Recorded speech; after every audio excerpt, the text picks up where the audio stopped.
السلام عليكم ورحمة الله وبركاته، حياكم الله مجددا.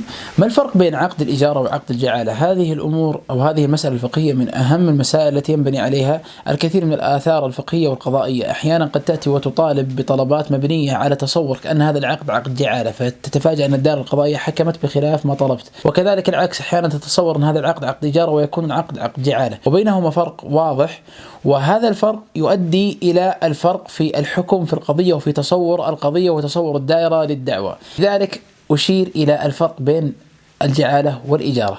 وحقيقة لما تكلمت عن هذا الموضوع لأن هذا الموضوع يشكل على الكثير، ولأن الجعالة والأجرة بينها تشابه كبير جدا، لأنها على عمل وقد يكون الشخص معين في الجعالة كذلك، فتشابه الأجرة بشكل كبير، لكن هناك فرق بين الجعالة وبين الأجرة. لكن باختصار أقول الجعالة هي أن تتفق مع شخص، سواء كان الشخص مجهولا أو شخص معينا كما كثر في هذه الآونة الأخيرة، على أن يؤدي عمل، وأنه لا يستحق الثمن إلا إذا أدى العمل كاملا. فلو أدى بعض العمل لا يستحق شيء، مثل ما تقول لو جبت لي كذا فلك كذا، لو جبت لي أرض ب1,000,000 ريال لك 100,000، لو لقيت جوالي المفقود لك 10 ريالات لك 100 ريال. هذه جعالة، هذه مب أجرة. فرقها عن الأجرة أنها لا تستحق إلا إذا أديت المطلوب كاملا، لو أديت نصف المطلوب ما تستحق شيء، بخلاف الأجرة. الأجرة أن تتفق على عمل ليس على نتيجة. الجعالة الاتفاق على النتيجة، تقول إذا حصلت لي كذا لك كذا،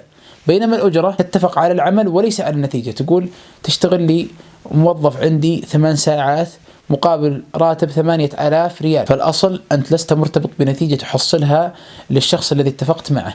فلو اشتغلت نصف العمل مثلا تستحق نصف الأجرة، على خلاف من أدى نصف العمل في الإجارة المتفق عليه هل يستحقها كاملا أو ما يستحقها. لكن الأصل نقول الأجرة مرتبطة بالعمل ليست مرتبطة بالنتيجة. ومتى يظهر الفرق بشكل واضح؟ لو عملت نصف العمل ثم جاءت جائحة أوقفتك عن بقية العمل، هل نقول الآن أنت ما أديت العمل الذي عليك فإذا لا تستحق الأجرة؟ كذلك في الجعالة نقول هل لا تستحق أو تستحق؟ نقول في الأجرة تستحق قدر العمل الذي أديت وعملت، بينما الجعالة لا تستحق لأن الاتفاق على النتيجة، فإذا لم تحصل النتيجة لا تستحق أنك تطالب بالمبلغ المتفق عليه.